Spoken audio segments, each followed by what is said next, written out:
Jesus Christ, this game is bad. Okay, so I've played Forspoken, and oh my. This game reminds me so much of the newer Assassin's Creed games, it's ridiculous. There is zero heart put into any aspect of this experience, and I honestly can't remember the last time I felt this level of apathy from everyone involved in a video game. Keep in mind, I've played some shitty games in the last few years. Games that are definitely worse overall than Forspoken, but none of them displayed quite the same level of not giving a fuck as Square has with this cringy dumpster fire of a game. Frey is the most unlikable, incompetent, unfunny asshole I've ever had the displeasure of playing as. I actually feel bad for the voice actor who played her. I've seen so many people dogging her performance, but honestly, I don't even think Meryl Streep could have executed with this script. Just listen to some of this shit. Destruction and corruption are beautiful forms of creation in themselves. I don't sound like that. You absolutely sound like that. No, you absolutely sound like that. Yeah, see? Two can play at that game. You're fucking stupid. Like, how do you make that not sound awful?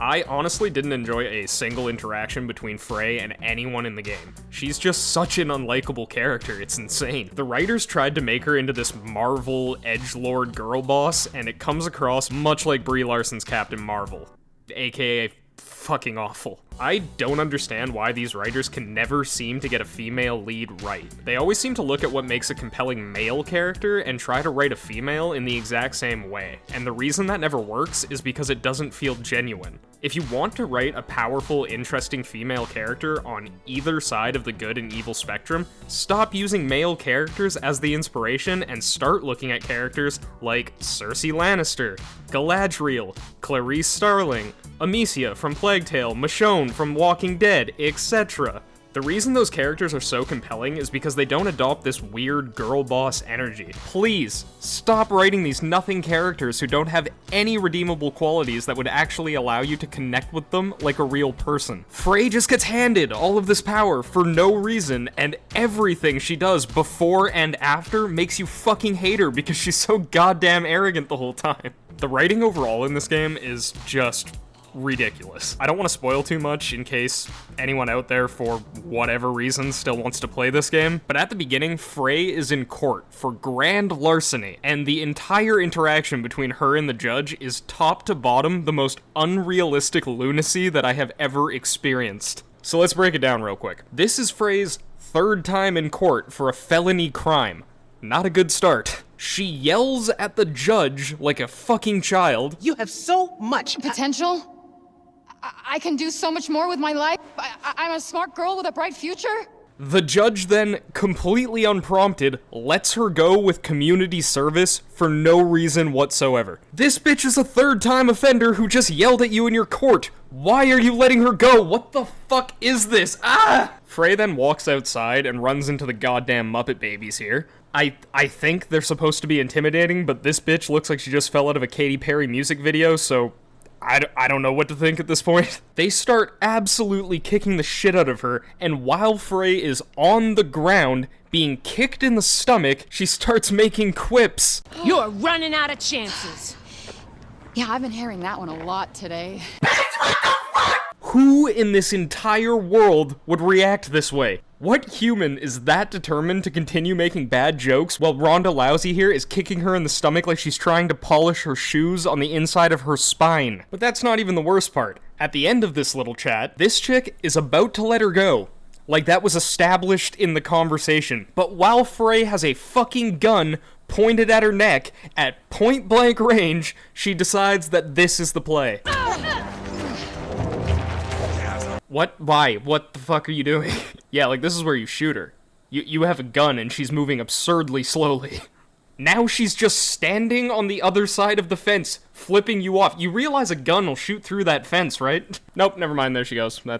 It's fine, I guess. Keep in mind that these examples are just from the first two cutscenes of the game, and it does not get better at any point.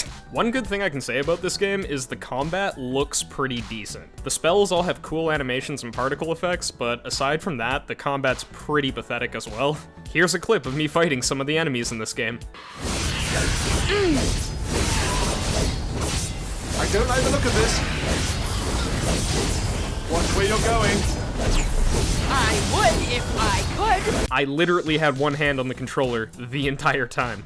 Not only is the combat lackluster, but there are only like 3 different enemies in this entire game, and the bosses are so underbaked, you would have to actively try to die to them. Upping the difficulty does nothing but turn the enemies into super sponges, so there really isn't a way to make the encounters actually require a brain. Another thing that annoyed me about the combat is the janky-ass camera. The lock-on puts you into this weird angle that's way too close to the character and refuses to keep your target centered on the screen. I feel like I was fighting the camera more than any of the enemies themselves, which is never a good thing.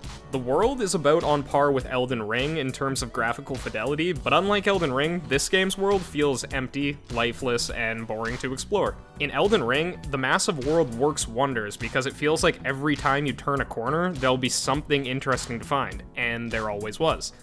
In Forspoken, all the world serves to do is pad out the game time by having you beeline through an empty landscape to get from one objective to the next. I'd say this game makes more sense as a linear, story-driven experience, but the story was written by Square Enix, so nope. Now, let's talk about one of the biggest gripes people have been having about this game. The abysmal optimization. The recommended specs on PC are absurd. The fact that you need a 3070 and 24 gigabytes of RAM just to have it run properly is absolutely ridiculous. Earlier, I compared this game to Elden Ring in terms of fidelity, so let's look at its recommended specs. Oh, a 1070 and 16 gigs. Wow. Fucking crazy. Not only are the recommended specs insanely high, but even if you have the recommended specs, it still runs like ass. I was running the game on a 3080 Ti with 32 gigabytes of RAM and an i7-8700, and I was still constantly dropping to like 20 frames per second in fights. I should be getting way better performance than that, it's just completely unacceptable. I honestly think that with anything less in your rig, this game would be basically unplayable, so I can't imagine how scuffed it must be on a mid or lower level rig. Even on the hardware the game was primarily built for, the game runs terribly. PS5 can't output anything more than 30 FPS at 720p for this game. Like, that's just embarrassing. You're literally getting worse performance at the given resolution than games in the PS3 era. Like, how? I honestly don't find anything about this game to be redeeming. The combat is lackluster, the dialogue is physically painful to listen to, the world is bland and boring, the bosses are worthless and underdeveloped, the enemies are repetitive, and the story and characters are so uninteresting that I struggle to remember a single plot point throughout this entire experience. Is it the worst game I've ever played? No, it's definitely not the worst, but this game is a study in mediocrity and apathy. I would honestly rather play a game that was horrible instead, because at least a horrible game makes you feel something. Forspoken can really only be summed up by one word, and that word is meh. I don't think it's worth your time, and I know it's not worth your $70, so please do not expose yourself to this paint drying simulator disguised as a game. I give Forspoken a big, stinky 35%. Fairly shit game. Thanks for watching, everyone, and until next time, I'll be seeing you.